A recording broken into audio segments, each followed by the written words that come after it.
15 crore typewriter पर 15 करोड़ सालों तक, 15 करोड़ बंदर 15 करोड़ टाइपराइटर पर 15 करोड़ सालों तक यूं ही चटर पटर करते रहे।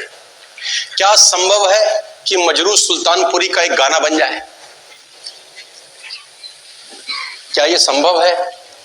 15 करोड़ बंदर 15 करोड़ टाइपराइटर पे 15 करोड़ सालों तक यूं ही चटर पटर करते रहे। क्या यह संभव है कि एक गाना बन जाए? नहीं, एक गाना भी अपने आप नहीं बन सकता यार। अपने आप एक गाना अगर नहीं बन सकता तो इतना बड़ा विराट अस्तित्व साला अपने आप बन सकता है क्या? क्या यह संभव है कि अपने आप बन गया होगा? मैं गोवा में था कुछ दिन पहले एक ट्रेनिंग वर्कशॉप के लिए, तो वहां पर मेरा कुश्ती हो गया, नूरा कुश्ती है ना। तो मैंने बोला यार you have to believe in God if you want to become successful in life, you have to believe in God. सबसे पहले मेरी पृष्ठभूमि है और ये मानता हूं कि आपको भगवान पर अटूट विश्वास होना चाहिए, क्योंकि जहां से ये निकालेंगे वहां से कोई नहीं निकालेगा। जहां से ये निकालेंगे वहां से तुमको कोई नहीं निकालेगा, और जहां सब छोड़ देंगे ये नहीं छोड़ेगा। तो you must believe in God. तो एक लड़का खड़ा हुआ, 200 लोगों का वर्कशॉप था, उसने बोला तुमने कभी अनुभव किया है कि होता है? जब तक अनुभव नहीं किया तो मानते क्यों? उसने मुझसे काउंटर किया कि तुम मानते हो है। मैंने कहा यकीनन है। बोला तुमने कभी अनुभव भी किया है इस चीज का? तो मैंने बोला मैंने तो कोई अनुभव नहीं किया। तो बोला फिर कैसे विश्वास के साथ कह सकते हो कि ईश्वर? फंस गया मैं भी। मरता क्या ना करता, पलट के जवाब दिया।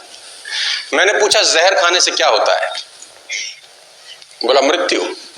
तो मैंने कहा तुमको कैसे पता? कभी अनुभव किया है तुमने? How do you know? जहर खाने से क्या? तुमने कभी अनुभव किया? मैंने बोला नहीं हमने तो अनुभव नहीं किया। मैंने कहा पता कैसे है? बोला जिसने खाई उसकी मृत्यु हो गई, डॉक्टर्स कहते हैं, इसलिए उनकी बात मानते हैं। मैंने कहा जो मर गया उस पर विश्वास कर सकते हो, जो डॉक्टर है उस पर विश्वास कर सकते हो, तो वेद पुराण ग्रंथ अपने अंदर न जाने कितने इंसिडेंट्स बता रहे हैं, उन पे भरोसा क्यों नहीं किया जा सकता? कि कोई तो है जिन्होंने अनुभव किया है, हमने आपने नहीं किया, लेकिन कोई तो है जिसने ऑलरेडी अनुभव किया है। क्या ये संभव है? तो 200 लोगों का प्रोग्राम था, उसमें से 195 लोगों तो मेरी बातों से सहमत थे, और 5 कुंभकर्ण टाइप बैठे थे वहां। मेरे हर प्रोग्राम में पाए जाते हैं।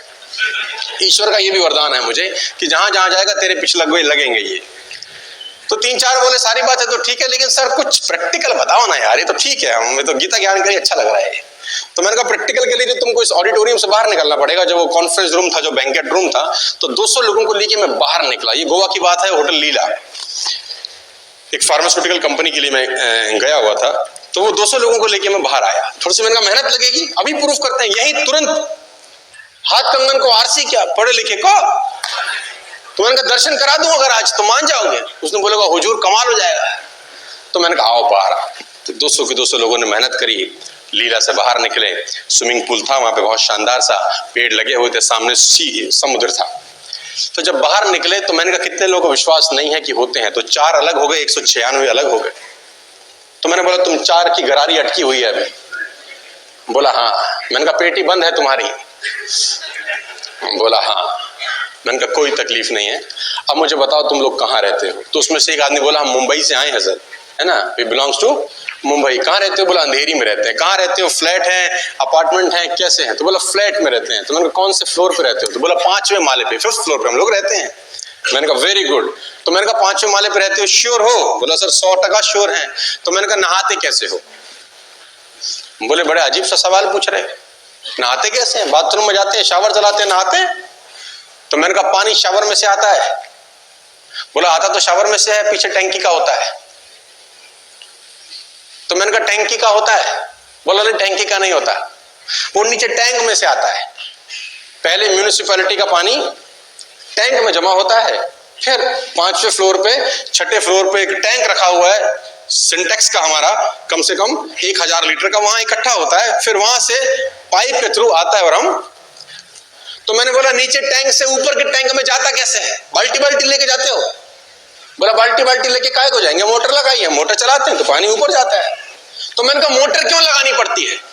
बोला ऐसे जाएगा कैसे, ग्रेविटी जाने नहीं देगी, इतना तो प्रेशर थोड़ी ना होता है कि 50 फुट पे ऊपर चला जाए। मैंने कहा बस यही तुमको सुनना था मुझको। बोला मतलब क्या है? मैंने बोला ये नारियल का पेड़ है, 50 फुट पे नारियल लगा है, मोटर ढूंढो कि पानी नीचे से ऊपर जाता कैसे। 50 फुट पे वो नारियल लगा है, अब तुमको मोटर ढूंढनी है कि पानी नीचे से, कौन किसका बाप बैठा है नीचे जो पानी को नीचे से ऊपर ले जाता है और 50 फुट पे नारियल के अंदर जाके टपका देता है। ढूंढ के लाओ रे, चलो चाओ चारों जाओ। वो बोला बात तो ठीक कह रहा है लड़का ही, ग्रेविटी मैंने कहा कुछ नहीं बिगाड़ती। तो 4 में से 2 की विकेट गिर गई। 2 की पेटी बड़ी थी, ताला बड़ा था, समय ज्यादा लगा। 2 ने बोला बात तो जम गई लेकिन कुछ और समझाओ। चलो, मैंने बोला मैंने तुमको देखा जब मैं सुबह ब्रेकफास्ट करने गया रेस्टोरेंट के अंदर, तो तुम लोग नहा रहे थे स्विमिंग पूल में। बोला हाँ हाँ सर, हम जरा सुबह सुबह थोड़ा सा नहाते हैं। Very good. मैंने कहा लेकिन मैं थोड़ी देर पहले देखा तो तुम जिम भी कर रहे थे। बोला हाँ सर, हम पहले जिम किया, आधा घंटा पसीना बहाया खूब दबा के, और अब नहाने घुस गए। मैंने कहा लेकिन जिम करते वक्त मैंने एक चीज तुम्हारी नोट करी। बोला क्या? मैंने कहा बार बार ये ऐसे ऐसे क्या कर रहे थे? बोला ऐसे ऐसे ये कर रहे थे कि स्वेटिंग होती है तो पसीना बाहर निकलता है। मैंने कहा पसीना बाहर कैसे निकलता है? बोला पोर्स हैं, पोर्स, छिद्र, छिद्र में से पानी बाहर जाता है। मैंने कहा छिद्र में से पानी बाहर जाता है? बोले हाँ। मैंने कहा जब नहाते तो अंदर क्यों नहीं जाता? जब नहाते तो अंदर क्यों नहीं जाता? बोला बात तो ठीक कह रहे हो। ऐसा कौन सा शटर लगा है साला, ऐसा कौन सा ढक्कन लगा है जिसको पता चल जाता है कि जिम में गया खुल जा और नहा रहा है तो बंद हो जा? बोला हुजूर बात तो तुम बिल्कुल दावे की कह रहे हो, ऐसा कोई बटन नहीं लगा। अब ये गणित समझना मत, मैंने कहा तुम लोग बस कुछ चीजें समझना बड़ा मुश्किल होता है। आदमी की बुद्धि इतनी विस्तार में नहीं गई कि इन बातों को समझ सके। एक ही मिट्टी होती है, एक ही खाद होती है, एक ही पानी होती है, मिर्ची भी वही उगाती है, गन्ना भी साला वही उगाती है। एक ही मिट्टी, एक ही पानी, एक ही खाद, मिर्ची भी पैदा करते हैं और पड़ोस के खेत में गन्ना भी। अबे गणित क्या है हमको नहीं पता। वही सूरज जो जनवरी और फरवरी में कितना मीठा लगता है, जून जुलाई में फाड़ देता है। क्या गणित है अपने को नहीं पता और समझने की कोशिश अपन। मैं 12वीं में था तो मेरे पिताजी मुझे मुंबई ले गए। मुंबई में एक टेम्पल था, हरे राम हरे कृष्ण, मुझे आज तक मेरे जहन में वो बात अंकित है, 100 बार सुना चुका हूँ। तो जब मैं वहाँ हरे कृष्ण हरे मंदिर में गया तो वहाँ एक सेंट थे, एक फकीर थे, एक सन्यासी थे जो प्रवचन कर रहे थे। बड़ी जबरदस्त उन्होंने बहुत सारी बातें बोली, एक मेरे दिमाग में चिपक गई। याद है मुझे आज भी, 100-125 लोगों का छोटा सा गैदरिंग था। 125 लोगों में उन्होंने एक सवाल पूछा कि भारत का प्रधानमंत्री कौन है। उस वक्त कोई था, मुझे नाम नहीं याद उसका। कौन चलाता है देश को? तो बोला ये आदमी चलाता है, ये हमारे देश का प्रधानमंत्री है। तो बोला ऑस्ट्रेलिया को कौन चलाता है? तो फला आदमी चलाता है। लंदन अमेरिका को कौन चलाता है? बोले फला आदमी चलाता है। फ्रांस को कौन चलाता है? ये। पाकिस्तान को कौन चलाता है? ये। ईरान को कौन चलाता है? ये। अमीरात को कौन चलाता है? ये। पूरी दुनिया में अलग अलग देशों को कौन चलाता है? बोले ये। बोले इस दुनिया को कौन चलाता है? मेरा बाप तो नहीं चलाता, कोई तो होगा जो। मैं आपको बताना चाहूंगा उसके काम में कोई डिफेक्ट नहीं होता। कभी जिंदगी में ऐसा हो नहीं सकता कि लीची के पेड़ पे सेब लग जाए।